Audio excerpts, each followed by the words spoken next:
In today's video, what we're going to do is build a faux beam, and from that faux beam, we are going to install 3 lights, make the electrical connection inside that faux beam, stick it on the ceiling, and the beauty of this light is it's going to be ESPHome control, that is Home Assistant control. So let's see how this is actually built. So what happens is, this is the overall look. It's made up of cedar wood, and I put 3 holes in it, and this is actually a picket fence, and now I just use a 2-inch strip of the same length, cover the other 2 sides, and then we're going to fix it on the ceiling and attach the 3 lights. So that's the idea behind today's project. So this is the easiest part of the project, just ordering lights from Amazon. So we're going to build everything else except the lights. So you search for pendant light, and this is one of the top results that comes up. It looks pretty nice. So you get a pack of 3 of these lights. They don't come with these vintage looking LED lights, but what we are going to use are grow lights. That's the main reason why building this is for the plants over the winter, that we want to keep them alive until the next spring. So we just ordered these. So these are pretty good. So basically they look really pretty. That is, they have the gold and the black colors, so it gives that vintage feel. And these can go up to 47 inches. That is pretty cool, because if we want to give light to something that is much shorter, we can increase the length of these cords to actually bring it down. And you can see the reviews. There are a lot of pictures by reviewers. It looks pretty good, so I just ordered it, and it's only $30, so that means it's $10 per light. So let's go and continue with the project and see what I'm building next. So what I'm doing here is actually, I have already pre-cut the cedar picket fence to the appropriate length, and these are the 2-inch strips that I had already built pocket holes in. I used glue, and you would see that the pocket screws actually screw into the larger beam, and now I cover the other end of the beam as well.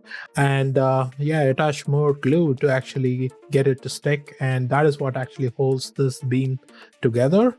Once this is actually glued in, screwed in, I use a nail gun to actually keep that in place when the glue dries. And then I just go ahead and find the small holes that are gaps in between and fill it with wood putty. So put that aside, and then what I do is actually measure the inside length of this guy, use a 2x2 and cut it to appropriate length, and I also cut the other section of that 2x2, and then I just put it together. So this is what is screwed to the ceiling, and then we just slide the faux beam into this particular frame. So let's look at the electrical connections. So here I have the wires cut to the correct length. So I use a 3-wire cable.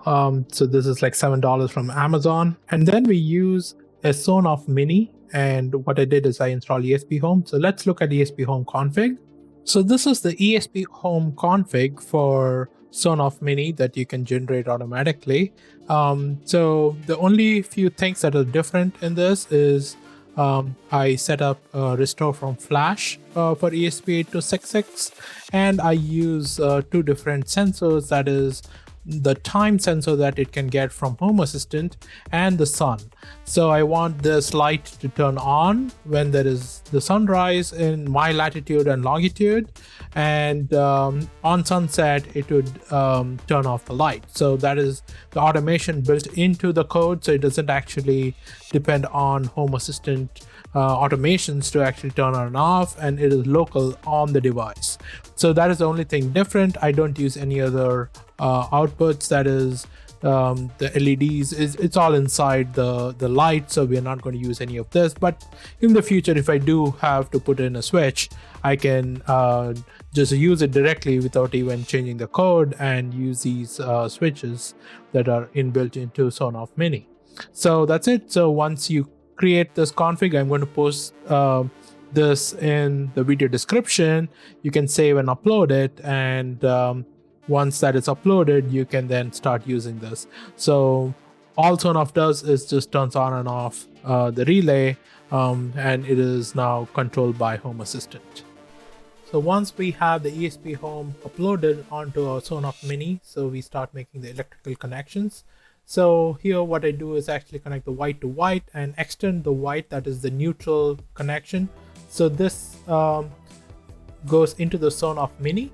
Then I connect the green to green, and then the load or the live wire is connected to the black connection.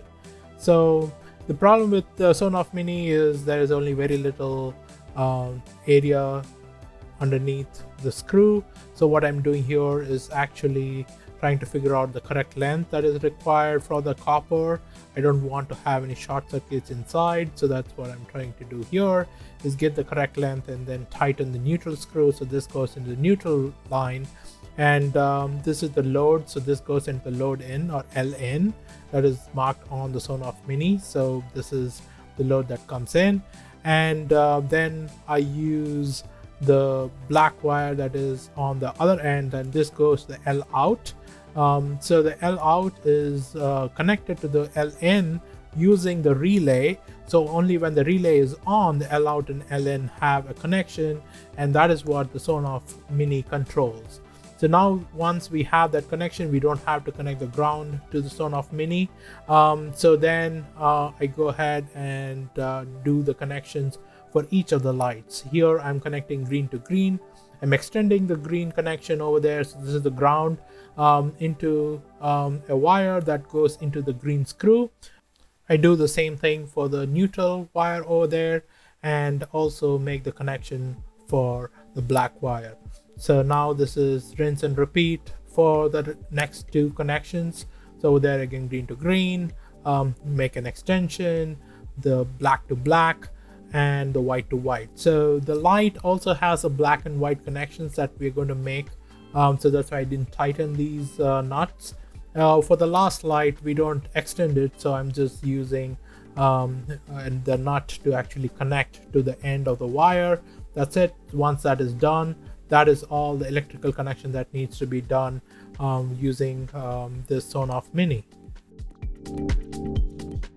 And when you want to put this frame up on ceiling, so I mark the studs using blue tape, and for this I use self-drilling screws and an impact wrench to drill directly into the stud. So this is what is going to hold the whole weight of the Faux beam.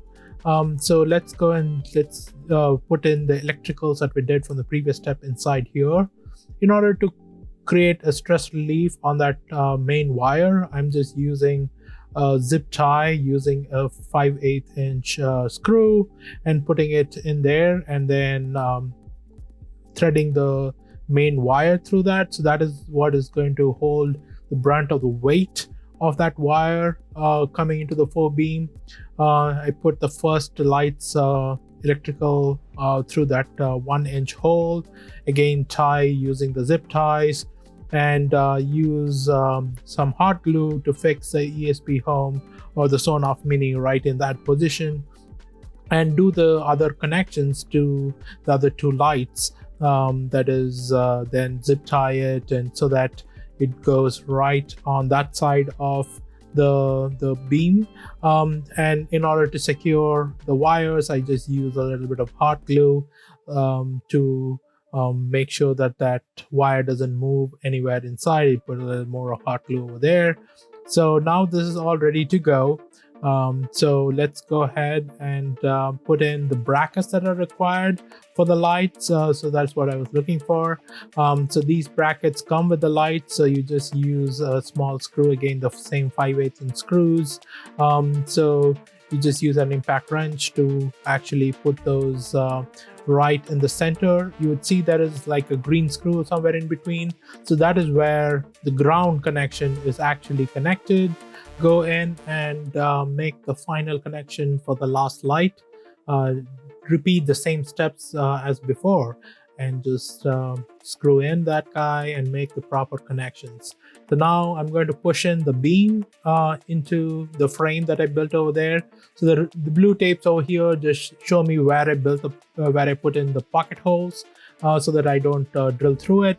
So once that actually fits there, it's actually stuck there using friction.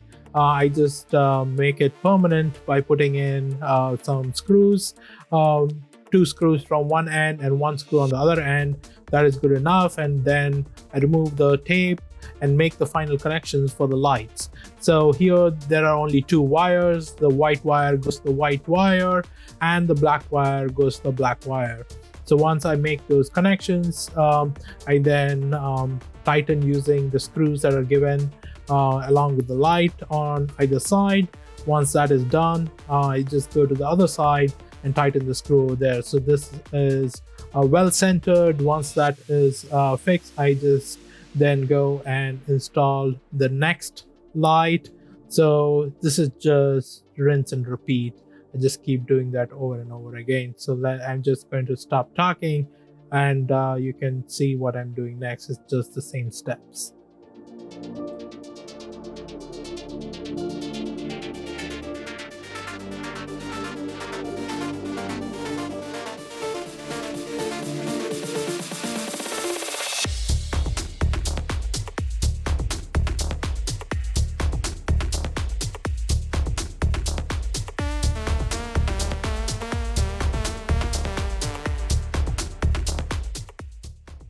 This is the last step. That's it. Once this is done, I'm going to show you the final reveal of this faux beam LED light setup.